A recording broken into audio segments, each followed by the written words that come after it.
This is the Gaming Buzz Podcast, where ranting about video games somehow equals content.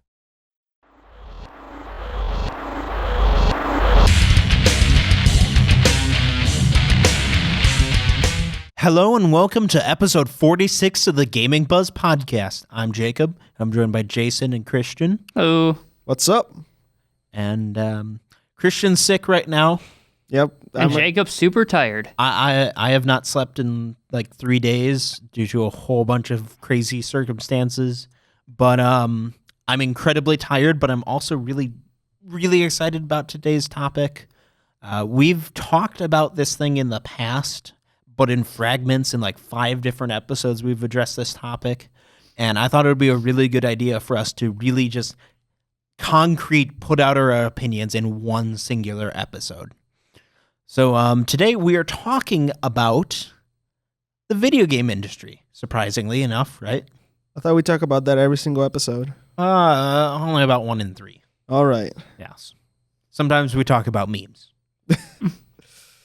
And what we're going to be doing is we're going to be talking about specifically the used game industry and the retro game market. And maybe bursting some bubbles about how the retro bubble might be bursting. I've got my own ideas on this because I'm a game collector and I buy games and I love, just because I'm a nerd, to look at prices and see where things are going, and I love speculating on it. Christian, you kind of really don't care about prices. You've got your own unique opinions, right? Yeah, sometimes I buy the games cheap and then go up in price, ironically. Yeah, it happens all the time for Christian. He's lucky. And Jason, out of the 3 of us, you probably have the most reason to care about this, don't you? I do. Your livelihood depends on this, right? It's exciting and disappointing in a couple different ways for this topic. So I know Jason's opinions on this. I know Christian's opinion on this, and I'm sure you've both heard me rant about this several times before as well. So we're just going to get into it. First of all, do you think we'll ever get to the point where a copy of Super Mario Bros. Is going to be $100 a cartridge? Never. No. Do you think NES games, because NES is the only thing people have cared about for a long time. It's NES, and maybe Super Nintendo. Yep. Yeah, NES and Super. And then a couple, high-profile games on other consoles. Mm-hmm. But those are the 2 gold mines, right? Right now, yes. Right now. Are they going up? Are they going to keep going up? Are they going down? Are they going to plummet? Is the bubble going to burst and you're going to be able to get copies of Little Samson for $5? I don't think we'll ever see that bubble burst. Okay. I think we're seeing that downturn of the bell curve on the retro stuff. Okay. I think most of it's hit its max. Some of it's still going to keep going up. But I don't think it's going to go up as fast as what people think it is. So, like, the Bonk's Adventure for the Nintendo, like, a year and a half ago was $220. It's now $450. I think that's pretty much peaked. I don't think it's going to hit much more than $500 by the end of its run. Christian, your thoughts? If you're talking about Nintendo and Super Nintendo, they're eventually going to stop going up in prices because obviously people will notice that, hey, we don't want to buy a copy of just say Mario Brothers for like $50, Mm-hmm. Just putting that just as an example out there. It's not realistically going to happen. Well, if it does, then ooh. I mean, we've already started to see that where the prices of games have kept climbing to the point where no one's really willing to pay that anymore. I think the best example is Contra. Because Contra used to be, a $5 to $10 game, even just a couple years ago, and it was a pretty common game. But collectors started buying their copies, and no one's going to sell their copy of Contra, so it became not rare, but uncommon. You'd agree with that, right, Jason? Oh, yeah. And how much is a copy of Contra right now? Somewhere between $40 and $100, depending. That's insane. It's not even a rare game. It's one of the best-selling games on the system. But why is it so expensive? But let's look at a few other things, though, like Mario Brothers 1 with Duck Hunt, Super Mario Brothers 3 have all come down in price in the past couple months. I remember Zelda 1 was starting to peak around $30, and now I'm seeing it closer down to like 16 to 20. All the Pokemon games came down anywhere from 15 to 20 something dollars. Both the Zeldas on the 64 came down at minimum $10, if not more. Melee is still expensive, but Melee's always been an oddity. Right. So we're starting to see that downturn where like they're becoming, people want them, but they're not paying that price. So we're finally starting to see that lower price that us collectors that don't have some of that really want to see. That being said, we've seen a little bit of a downturn in general. Like if you averaged out NES prices, say a year ago to now, like added up every single official NES game, and then calculated their price a year ago to now, I'd say you've probably seen a downturn of maybe like 5 to 10% total. So not a huge decrease, but definitely a decrease. Would you agree with that? Somewhere about there. Do you think we're going to continue to see that, or do you think we're at the stable point yet? I don't think we're at the stable point yet. I think we're going to see some drop. I don't think we're ever going to see like Super Mario Brothers 3 hit like $3.99. I think Super Mario Brothers 3 at its lowest is probably going to hit right around $10. I think $10 is a fair price. Like I don't think for that game $20 was that unreasonable. But I seem to be in the minority for the most part about this drop. I know we touched on it when we did the episode on owning a game shop or managing a game shop. With Greg, right. From Game Trade. Right. With the two differing opinions, he's expecting him to keep going up. I'm expecting him to go down and taper. But with the retro market going down, we got the other bubble about to go up because we got GameCube, PS2, we got original Xbox that are getting older, almost 20 years now. They're hitting the sweet spot, spot that PS1 was sitting at a few years ago. Where they're going to start hitting that top of that bell curve, and they're going to keep raising. And here's the thing. I think forever this will be the case. 80% of PS2 games aren't going to be worth crap. Oh, right. 80% of Xbox games, not worth anything. PS2 is the Wii of the Sony consoles. 80% of GameCube games will be expensive.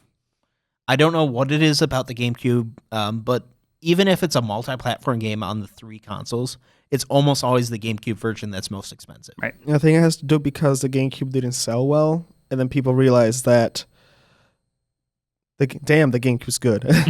It is a great console, and I've owned all 3 consoles. I currently don't own an Xbox, but there's a long story behind that. It's a great console, but I just didn't have the room for the moment. It's too big, isn't it? It's a huge console, but I also didn't have room for the game, so I sacrificed that collection to work on my other collections. But I wouldn't really choose between the 3. Xbox is my least favorite of the 3, but it's still a great console. But GameCube's definitely my favorite. I'm passionate about some PS2 games, but not the same way I am about GameCube. I am passionate about almost all GameCube games. If I can get a game on GameCube, I'm getting it on GameCube. It's my favorite of the 3, and I think it's also the most unique of the 3. And I see GameCube, I really hate saying this because I don't want anyone to get an impression that I'm trying to jack up prices, but of the 3, GameCube is going to be the lucrative one. Like if you've got your GameCube collection now, you're golden because besides a couple of the titles that are already expensive, I don't see going up any further. I don't see Mario Kart Double Dash hitting, $60, $70. No, that's not happening. But a lot of your less common stuff and your hidden gems, those are going to go up in price. Do you agree with that? Like Custom Robo, for example? I remember just a year ago, Custom Robo was like $5. It's already up to like $25, $30, And Skies of Arcadia. Skies of Arcadia. I got a Custom Robo at $15. I'm like, I was a little bit salty. It's like, dang it, Jake got it cheaper. And I'm just like, but I still got it, though, because it's very fun. And then, you've got Ikaruga, stuff like that, stuff that's interesting. And Ikaruga's $45 to $49 right now, and that's probably going to go up a little bit more. I expect Ikaruga at its max to hit somewhere between 60 to 64. Even your high print games, Super Mario Sunshine, I see keep increasing, though that game's always kind of been flat. I mean, it used to be a $10 game. Now it's sitting, 20, 25-ish? I actually regret not buying Super Mario Sunshine when it was cheap. When it was at GameStop for cheap, actually cheap. Yeah, that's the thing. If there's a GameCube game you're particularly looking for right now, you get it now. Well, right. In my opinion, we haven't talked about the Beast yet, though. In my opinion, single biggest potential for increase in prices is not the GameCube, even though I think it's up there. It's not the Xbox. I think the Xbox is a very limited console. I think you're going to see like 10 to 15 games spike up to insane prices. I'm looking at you, Jet Set Radio Future. Never been ported to anything else. A great game and a great sequel to a beloved classic. That's one that I see going up. It's already like a $20, $25 game, but I could see that skyrocketing if it doesn't ever get a port. But honestly, the one system I see going nuts, Nintendo DS. Ooh. And I'm DS. dead serious about this. I'm not joking. Sure, I'm not expecting $50 for a copy of Imagine Wedding Designers or The Bachelor, There's plenty of terrible shovelware on the DS, but there are also an immense library of fabulous titles. And I think you'll agree some of them aren't very common already. Oh yeah. I mean, how many times do you see copies of Contra 4 come in?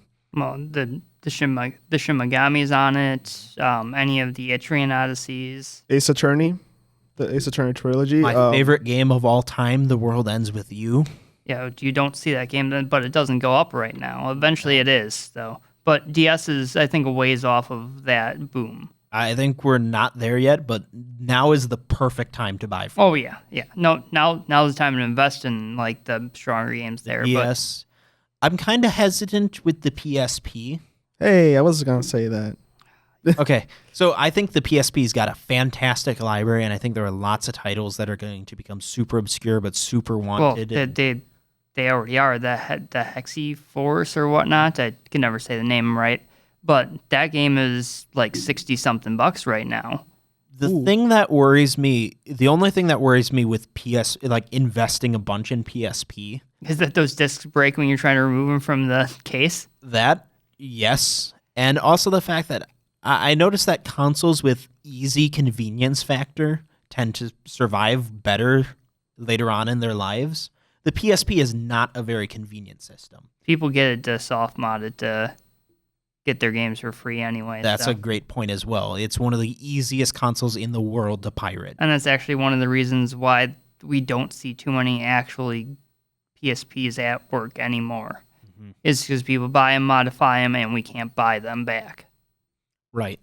So also, I don't like the screen on the PSP. Just a personal comment. No, none of the models I really like the screen on. The DS is a much nicer screen, and you know what? You don't like the DS? Well, you've got a DS Lite. You don't like that? You got the DSi. You don't like that? You got the DSi XL. You don't like that? You got a 3DS. You don't like that? You got a 3DS XL. You don't like that? You got a new 3DS. There are plenty of options for DS games, and there's a huge market for it. Right. Also talking going back to the GameCube, actually.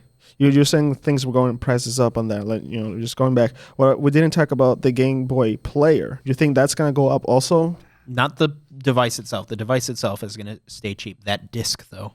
Whew. The disc only? Yeah. The disc itself? However... no, the disc is the expensive part. Recently, I've always felt that the disc is going to end up becoming some super obscure, super amazing collectible, which it almost is. Between the actual thing that plugs into the GameCube and that disc is like $30, $40 of the price itself, and that of whole the $50 price. Yeah. But it recently came to my attention that the disc is actually really, in the long term, optional. There actually are better launchers to use the Game Boy Player. That all you need is a special memory card adapter, plug an SD card in, and you have a better version of the Game Boy Player just by using that instead of the disc. Cool and neat and awesome, and it doesn't really impact the Game Boy Player right now because not that many people know about that. Sorry, I'm bringing it up and letting more people know, but in the future, definitely going to be an issue for that price of the Game Boy Player. And then that brings up the term of saying maybe some Game Boy Advance games will also go up in price because of that. You think so? I don't think so. Some of the others just gonna stay at their $30 or a majority of the Game Boy Advance, I think, are gonna stay where they're at. I think I had this conversation with Jason at one point. The Game Boy Advance baffles me because I can name on probably one hand the number of Game Boy games that are over $50. I can name on one hand probably the number of Game Boy Color games that are over $50. I guarantee I could not do that for Game Boy Advance. There are a lot of Game Boy Advance games. Not saying it's a super expensive console. In fact, it's incredibly budget friendly. But there are a lot more games in the like $20 to $50 range than there are in any other handheld right now. That being said, I don't think it's, lucrative. Unless you're going for the really obscure, like niche things, which there are plenty of on the Game Boy Advance. You want to go for the Game Boy Advance games that are going to be rare and expensive in the future, go for your shoot 'em ups. And that's it. All right. What other consoles? We haven't talked about one of the ones that always has been a wild card, the Genesis. Oh, I want to talk about the Genesis with you. I'm slowly collecting Genesis games because they're cheap right now. Like, I'm very lucky with the Genesis. Like not even funny lucky. Like, it's like, goddamn, I'm getting those games right now, and then some of them slowly go up, and some of them don't. But if you're buying for the Genesis, you should do it right now because I already have 4 controllers. I got an expansion. I just got to get the Genesis CD thing too. Yeah, that you should buy now, and a 32X because those are getting expensive. See, the 32X, I've seen the games, but I have not found like the thing itself. The game's not that crazy. I mean, Sega CD can be pretty crazy, Snatcher, but the hardware itself is actually getting really hard to find and really expensive. The Genesis is one of those interesting systems that, yes, now's the time to collect, but the market is going to be a tough call because personal experience, we don't sell that much Genesis stuff. Yeah, I've noticed that. You, in each of the GB games locations, have just a case full of incredibly rare and incredibly awesome games for the Genesis. You got Earthworm Jims in there. You got some amazing Burning Force. the Burning Force, the Battletoads. Battletoads, yeah. We have Toe Jam and Earl at one of the stores. Like, that's crazy. And they just sit there. Yep, we have Rock and Roll Racing, which is one of the best RC racers I've ever played. Just waiting for me to pick them up, right? Yeah. So do you think it's better right now if someone's looking to collect Genesis and they want to do it, whether it's as an investment in the future, which, first of all, if you're just buying games to invest and hopefully make money, you're stupid. But if someone's looking to get Genesis games right now so they don't have to worry about them being crazy expensive in the future, should they go for those Toe Jam and Earls and Rock and Roll Racings and Knuckles Chaotix for the 32X, the expensive stuff? You see, I don't think the Genesis is going to drop anytime soon, but I don't think we're in that point where it's going to skyrocket yet. I think that's a ways down the road yet. So expensive stuff or the cheap budget stuff? The Sonic the Hedgehog games. Bubsy's incredibly cheap, surprisingly. That kind of stuff. Which would you go for if it was you right now? I would pick up the interesting like platformers and things like that. The fighters, the ones that you're gonna see between $3 and like $15. Like, that's where it's at for those. Just gonna say, just a disclaimer. I'm not a Genesis collector. I don't own a single Genesis game. I do not own a Genesis. So this is not. So anything I say could be wrong. I own a few Genesis games, but the one I want is Moonwalker, just for the simple fact of the music that's in that game. Mm-hmm. It's one of the best Genesis soundtracks. Which is surprising on a system that's not really known for having good soundtracks. Well, it Blast was processing. it was jazz music of Michael Jackson's songs. Right. So now, Christian, I know your answer is probably the cheap stuff, just going by your buying history. Yeah, I go for the cheap stuff with what Jason said, like $3, $5, $15. Like, I have pretty good games like NBA Jam. I have niche games like Pac-Man 2 Adventure. It's an ant game, but it's fun. It's fun puzzle. And then I have all the Sonic games on it. Well, except for 3D Blast, because that game Sucks. it kind of sucks. What about Miss Pac-Man. Spinball, man? Spinball's on freaking. I'm just bad at pinball. That's it. It's a good game. You should get all the cheap good games because there's a lot of nice hidden gems in there. And then then if you have the money, go for some of the expensive okay games. Or if the price goes down, maybe it will not happen. Maybe it will. But there's also another good series. It's Gauntlet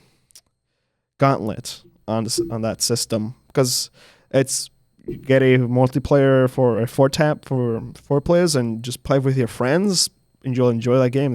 It's pretty decent. It's very fun. So I have one more really big thing I want to talk about.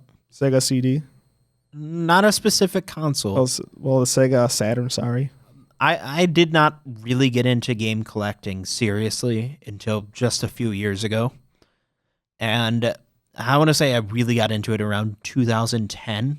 And at that point in time, the biggest thing that could scare any collector of more modern stuff was the looming 2-word phrase that would scare anyone: server shutdown.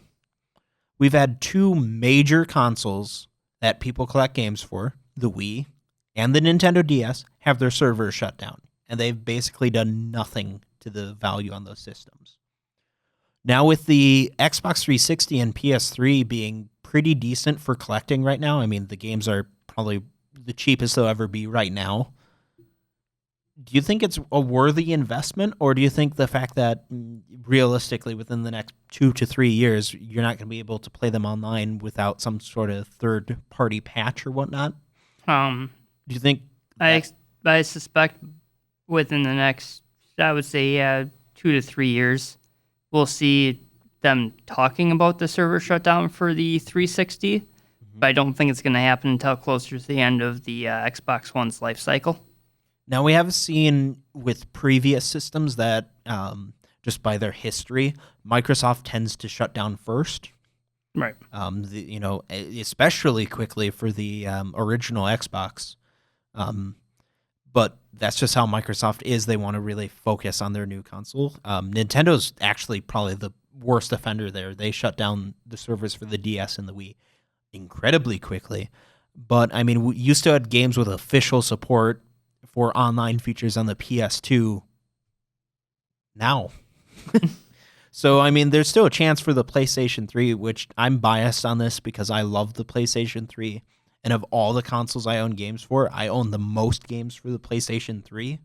I've got somewhere around 80 to 90 games for the PS3. So, this is kind of an important discussion to me.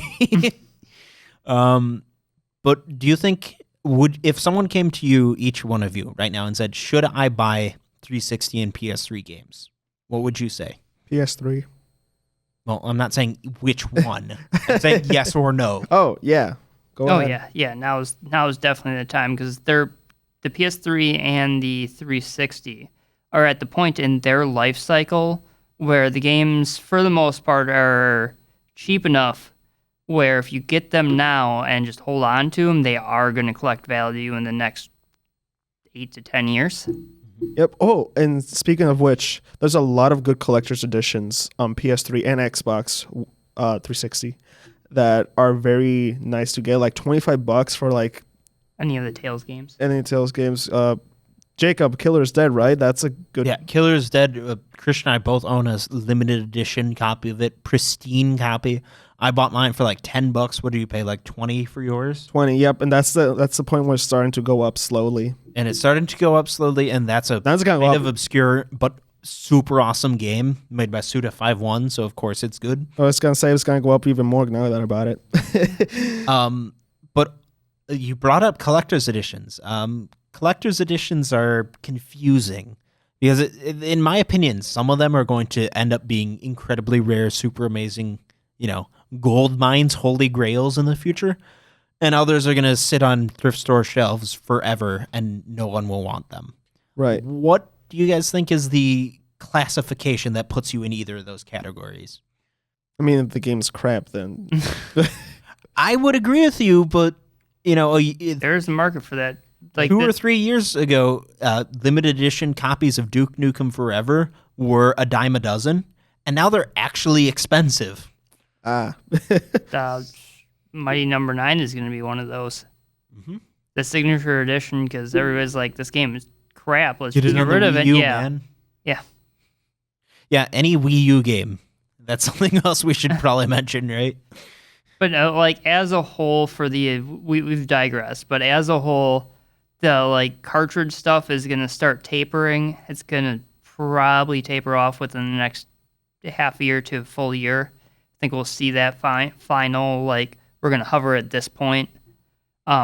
Whereas with remakes of stuff like Phantom Dust, then obviously rumors and they've shown previews, but games like that right now, Phantom Dust for the Xbox is $30. It's just going to do it to go up because there's a new one.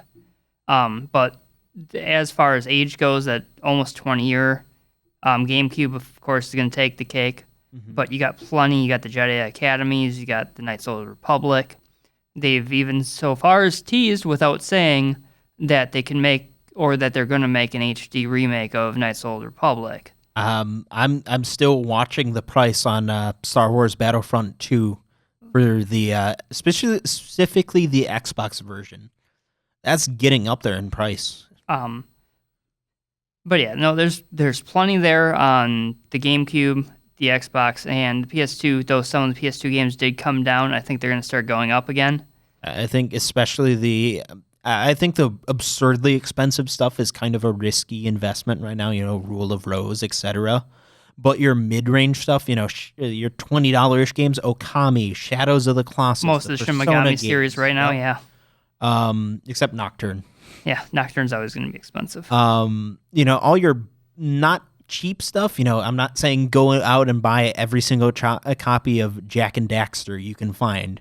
But your $20-ish stuff, that stuff is a great investment, I think. Which is funny. I own 2 copies of Jak and Daxter. I own 4.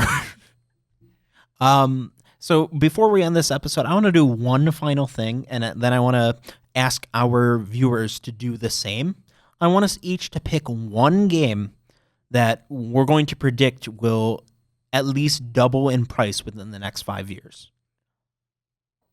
That's right. Throwing a little prediction and speculation to this. This is also a great moment for us to each pump up one of those games that we own and go, hey, everyone buy that and make it expensive so we make some money.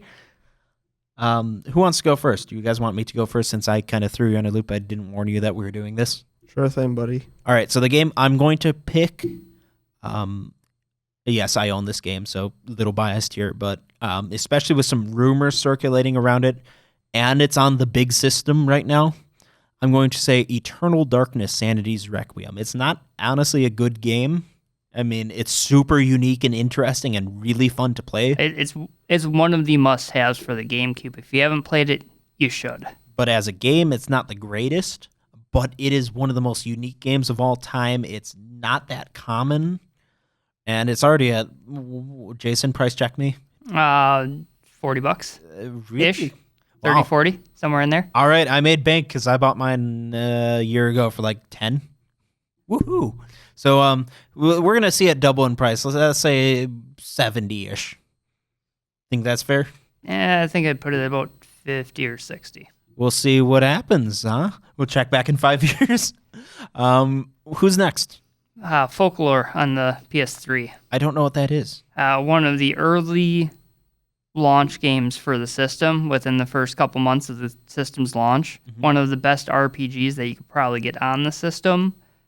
It was amazing for the beginning, and everybody overlooks it, but you just can't find it right now. Honestly, a lot of your early PS3 stuff, your late stuff's great and all, but I think your early close to launch games are going to be some of your big stuff. For one thing, Folklore is one of those. If you're an RPG fan and you have a PS3, if you can find this game, do it now. It's probably going to be somewhere between 14 and 19 bucks. I'm still a firm believer that the PlayStation 3 version of BioShock is still the best version to get if you're looking to collect, because I think it's going to be the most expensive version in the future. And I think that can be said for a lot of the early games on the system, especially multiplats, because generally the Xbox 360 version sold 3-to-1 copies, Christian? Wait, actually, don't start yet.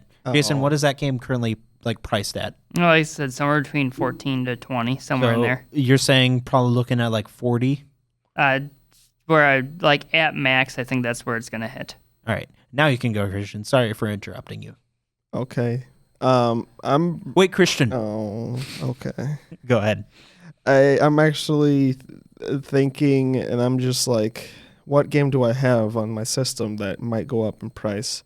And I'm just like, oh, why not Senran Kagura 2 Deep Crimson on the Collector's Edition and the 3DS? That's a good one. I was going to say, I could have guessed that would have been a Nintendo thing. Oh, yeah, but I'm just saying, that's one of the more niche games that you think. Also, I was thinking Hatsune Miku Project Mirai DX on all the Weeb games. All the Weeb games, yeah, man. But the Weeb games on the Vita are going to be even more expensive. What about because of Vita? That Hatsune Miku Project Diva F, the first one on the PS3, is already $50-$60. Still kicking myself on that one because I found it at GameStop for $6 and I didn't pick it up in I want to say 2011, 2012. Mm-hmm. I'm like, nah, I'll get it some other time. Next time I go back there at $40. What? Why? It's like that weird ninja game on the Wii. Oh. Yeah. Yes. It's exactly. What is it, Bread Ninja? Yeah, Bread Ninja. Yeah, Bread Ninja. That's one of those games that's expensive because it's terrible. Well, we just ranted for a while, and I'm a little bit crazy because of oversleep, but overtiredness. I think we gave a pretty good summary of the game market and what people should be buying. But I mentioned earlier I want you guys to be a part of this discussion as well. So I want you guys to do the same thing we just did. In the comments below or on social media, let us know. Pick one game that you think is going to get expensive and let us know 5 years from now, to the day that this video goes out, how expensive you think it's going to be. Think that's a fun challenge? It should be, and we can revisit it. All right, and I guess that's everything. So don't forget to like this video, subscribe to Gaming Buzz if you haven't. I mean, you got this far into the video. Why wouldn't you subscribe? Clearly, you like me. Mm-hmm. It's all me. Yeah, it's all Jason. Come on, we all know it. I mean, look at him. It's all Jason. And I guess that's everything. I gave all the comment, subscribe, that do blah, blah, blah. So let's just say goodbye. Bye. Goodbye. See you next time. Did you like that? Of course you did. You can get more at GamingBuzz.com. Let us know what else you want by connecting with us on Facebook, Twitter, or YouTube.